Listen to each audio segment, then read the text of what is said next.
বিশ্বের ভূমিকম্প ঝুঁকিপূর্ণ দেশগুলোর মধ্যে অন্যতম একটি দেশ বাংলাদেশ। এর মধ্যে দেশের সবচেয়ে ঝুঁকিতে রয়েছে টাঙ্গাইলের মধুপুর ফল্ট। মধুপুর ফল্টে ভূমিকম্প হওয়ার সম্ভাবনা রয়েছে। এই ফল্ট লাইনে যে কোনো সময় বড় মাত্রার ভূমিকম্প হলে টাঙ্গাইল সহ ঢাকা শহরেও ভয়াবহ বিপর্যয় ঘটতে পারে।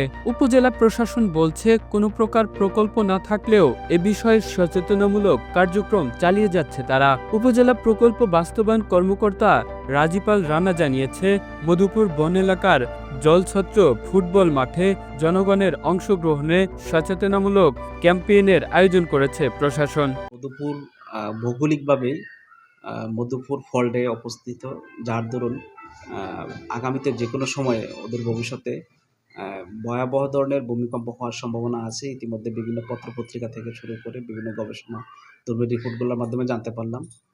তো আমাদের জায়গা থেকে, উপজেলা প্রশাসনের জায়গা থেকে আমরা মানুষকে সতর্ক করার চেষ্টা করছি।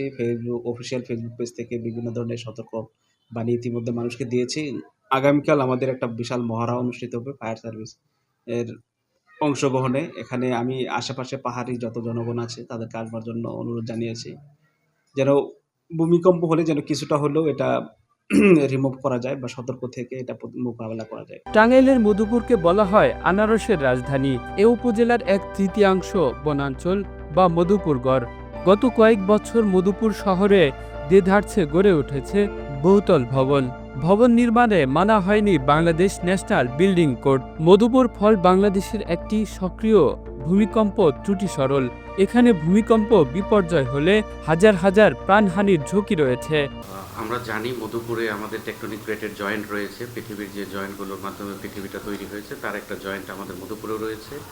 মধুপুরে বিশাল একটি বন জঙ্গল এরিয়া, গজারি বন রয়েছে, বংশাই নদী রয়েছে, বড় বড় বেশ কিছু স্থাপনা রয়েছে। তো মধুপুরটা আসলেই ঝুঁকির মধ্যে। গত 2017 সালে একটা বড় ধরনের ফাটল অতর্কিত দেখা দেয় বিস্তর এলাকা জুড়ে। সেটা কালক্রমে আবার মিশে যায়।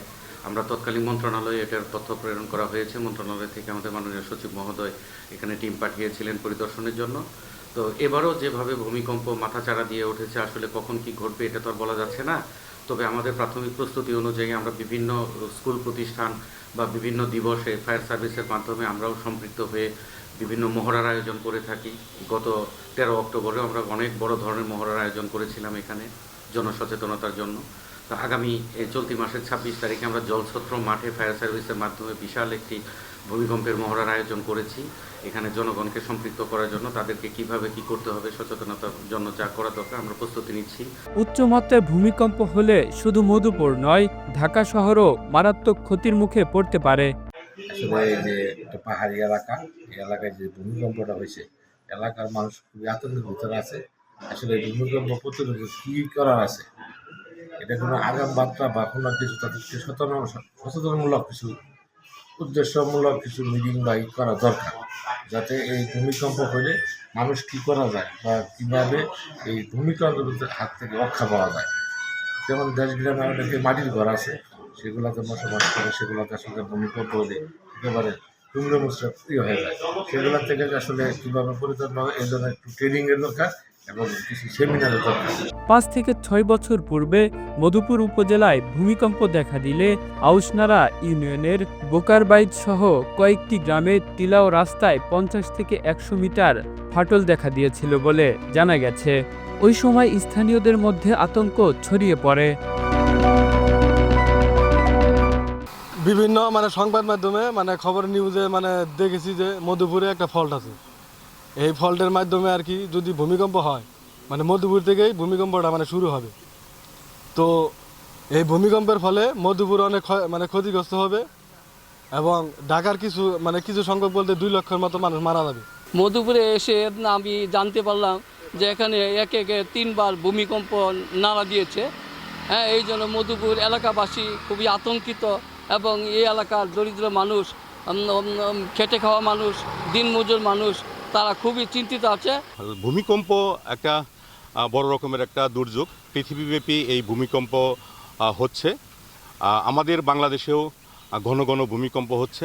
আপনারা জানেন যে ঘন ঘন ভূমিকম্প হওয়া মানে বড় রকমের ভূমিকম্প হওয়া। তো আমাদের বাংলাদেশ, আমরা পিছিয়ে আছি অনেক তথ্য প্রযুক্তির দিক থেকে।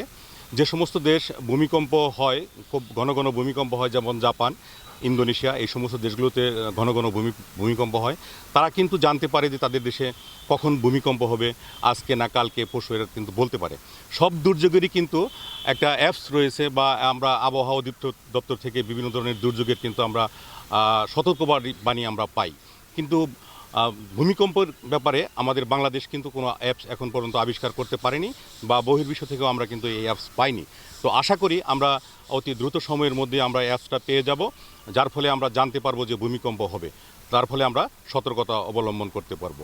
প্রত্যন্ত অঞ্চলের মানুষ এখনো জানে না ভূমিকম্প হলে করণীয় কি। স্থানীয়দের দাবি, বড় কোনো বিপর্যয় হওয়ার পূর্বে তাদেরকে যেন প্রশাসনের পক্ষ থেকে সতর্কতামূলক প্রশিক্ষণ বা আগামবার্তা দেওয়া হয়। Kamrul Islam, Asian television.